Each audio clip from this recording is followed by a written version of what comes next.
Welcome back to another video. My name is Coach Jen. I've helped over 800 women transform their bodies, and there's one question that keeps them stuck longer than any other. Should I lose fat or build muscle first? I'm going to show you exactly how to stop choosing between the body you want and start building it using the same approach that helped me go from skinny fat to lean and defined with muscle. By the end of this video, you'll understand why body recomposition, losing fat, and building muscle simultaneously isn't just possible, it's actually the smarter approach for most women. And I'll give you the exact steps to use that I use on my clients to get leaner and stronger at the same time. If you're tired of choosing between skinny or soft, hit the like button, subscribe to my channel, and let's dive in.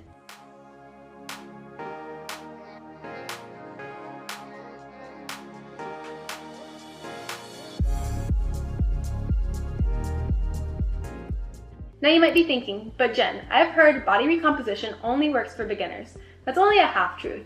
Let me show you exactly how you can successfully do both. There are 4 categories of women who can successfully lose fat and build muscle at the same time, and I'm willing to bet you fall into at least one of these categories. Category 1 is new lifters. If you're new to structured strength training, and by new I mean you've never consistently followed a progressive program, you're in the sweet spot. Even if you've been in the gym for years doing random workouts from Instagram or YouTube, you're still a beginner in terms of muscle building potential. Your body is primed to build muscle quickly while burning fat. The second category is those who have returned after time off.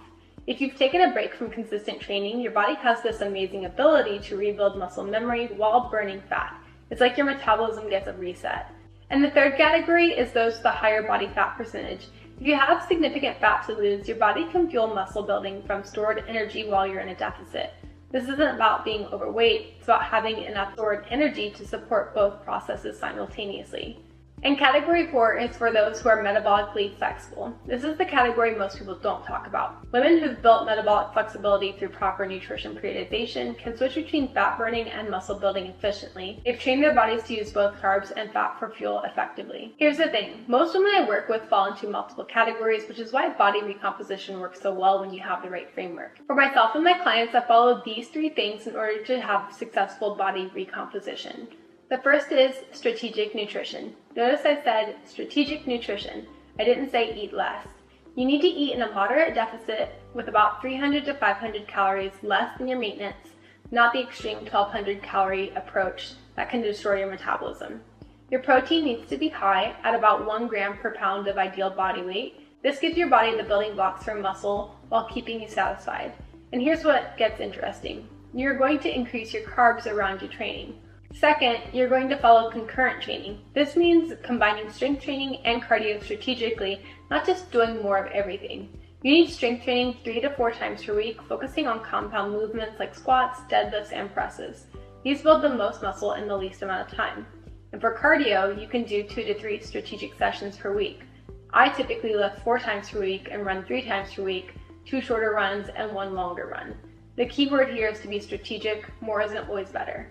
And finally, progressive overload is non-negotiable. Every week you need to challenge your muscle with more reps, more sets, or more weights. Without progressive overload, you're just maintaining, not building. And the third part is recovery and periodization. This is where most people mess up. Your body needs to trust that food is coming in to build muscle while burning fat. That means you can't live in a deficit forever. I use nutrition periodization, which is deficit phases, maintenance phases, and surplus phases. This keeps your metabolism healthy and your hormones balanced. You might spend a couple months in deficit, come out for a diet break, and then go back in for another deficit, and then come back out for maintenance. And along with recovery comes sleep and stress management. These are not optional, they're a part of your program. If you're not sleeping 7 to 8 hours and you're not managing your stress, you're fighting an uphill battle. Here's exactly what this could look like for you. You can eat in a moderate deficit for most days, but you have refeed days or free meals. You lift 3 to 4 times per week, focusing on compound movements, and you do cardio that enhances rather than interferes with your lifting. In my experience, clients start seeing changes in strength within 2 to 3 weeks, body composition changes within 4 to 6 weeks, and significant transformation within 12 to 16 weeks. But there are massive mistakes that can sabotage all of this progress. The first mistake is cardio overdose. I used to think more cardio meant faster results, and I was wrong. Excessive cardio actually interferes with muscle building and can slow your metabolism. When you're doing cardio for hours every day, you're sending mixed signals to your body. Strategic cardio enhances fat loss and improves your cardiovascular health. Excessive cardio sabotages muscle building and leaves you exhausted. To fix this, you want to limit your cardio to 3 to 4 sessions per week max. Make them count, but don't overdo it. And mistake number 2 is your scale obsession. If you're only tracking on the scale, you're missing the whole picture. I've had clients gain 2 pounds while dropping a dress size because they built muscle and lost fat simultaneously. Muscle is denser than fat, so as you build muscle and lose fat, the scale might not move much, but your body composition is completely changing.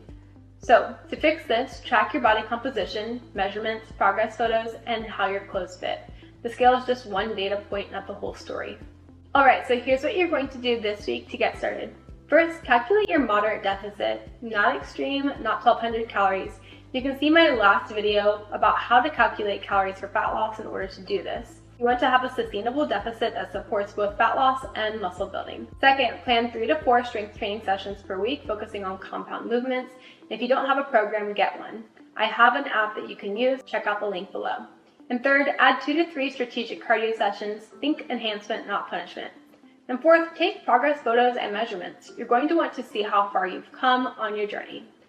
You're ready for body recomposition if you can commit to consistency over perfection.